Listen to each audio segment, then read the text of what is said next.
Olá! O sertão brasileiro, que lugar, hein? Uma terra de extremos. A gente pensa em seca, mas lá também tem muita vida. Pensa em isolamento, mas lá tem uma fé que move multidões. Vamos juntos então desvendar essa região cheia de contrastes surpreendentes. E para começar, já lança uma pergunta que parece um verdadeiro quebra-cabeça. Pensa só. Como um lugar que é famoso pela seca consegue produzir frutas deliciosas, de altíssima qualidade? Guarde essa pergunta, porque ela é a chave para a gente entender o sertão. Bom, para desvendar esse mistério, nosso caminho vai ser o seguinte. Primeiro, um retrato do sertão para saber onde fica. Depois, a gente mergulha na terra do sol e da caatinga. Vamos conhecer o rio que transforma tudo, entender a economia e a população e, por fim, chegar no coração cultural do Nordeste. Vamos nessa? Ok, primeiro passo, vamos colocar o sertão no mapa. É fundamental a gente entender direitinho o que define essa região tão imensa do nosso país. Olha só, quando a gente fala de Nordeste, muita gente pensa logo nas praias, né? Mas o sertão é diferente. Ele fica bem longe do litoral, lá no interior, formando o gigantesco coração da região Nordeste. E quando eu digo gigantesco, não é exagero não. De todas as sub-regiões do Nordeste, o sertão é, de longe, a maior de todas em área. É chão que não acaba mais. Mas tá, como é a paisagem do sertão? O que define esse lugar? Duas palavras são a chave para entender isso: sol e caatinga. O clima de lá é o semiárido. O que isso quer dizer na prática? Bom, quer dizer que faz muito calor e que os períodos de seca são longos, acontecem com frequência. É um desafio constante para qualquer forma de vida. E é aqui que a gente vê a força incrível da natureza. A vegetação típica é a caatinga, um bioma que só existe no Brasil. As plantas de lá são umas verdadeiras guerreiras, super adaptadas para sobreviver com pouquíssima água. É a cara da resiliência do sertão. Mas espera aí, se o clima é tão severo, como é que a vida consegue florescer por lá? A resposta para isso não vem do céu, mas corre pela terra. É uma poderosa força da natureza.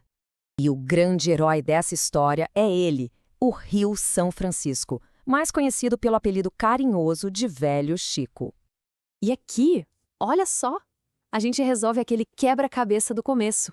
É a água do Rio São Francisco que, através da irrigação, possibilita uma agricultura moderna e a produção daquelas frutas de alta qualidade que a gente falou. Ele é a salvação. Então, com essa água que transforma a terra, como é que as pessoas vivem e constroem a economia no sertão? Vamos ver agora. A história da ocupação do sertão começou com a criação de gado, a pecuária, que foi abrindo caminho pelo interior. E olha que interessante, essa tradição continua super forte até hoje, caminhando lado a lado com a agricultura moderna que a gente acabou de ver. Agora, outro contraste. Apesar de ser a maior área do Nordeste, o sertão é a região com a menor densidade populacional. Ou seja, é muita terra para pouca gente, se a gente comparar com as outras áreas. E nesse cenário de grandes espaços e cidades menores, tem uma cidade que se destaca. O principal polo urbano, a cidade mais populosa, é Juazeiro do Norte. Agora a gente chega na parte que, para mim, é a alma do sertão. A gente vai falar da sua identidade cultural e religiosa, que é algo muito, muito forte. E no centro dessa identidade toda está uma figura, Padre Cícero. Para milhões e milhões de pessoas, ele é muito mais que um líder religioso. Ele é tratado como um verdadeiro santo popular. A influência dele foi tão gigantesca que transformou a cidade onde ele viveu, Juazeiro do Norte, em um dos maiores centros de peregrinação religiosa do Brasil. Milhões de fiéis vão até lá todos os anos. É impressionante. Então, para a gente fechar as contas, o que é o sertão? É uma terra de contrastes, né? É um lugar imenso, de clima super seco, mas que é transformado pela água de um rio que dá vida. A economia se baseia na tradição da pecuária e na modernidade da agricultura. E, acima de tudo, é uma região com um coração cultural e religioso que pulsa muito forte. E fica aqui uma reflexão final para a gente, equilibrando todos esses desafios e oportunidades, a tradição e a tecnologia. O que será que o futuro reserva para o sertão?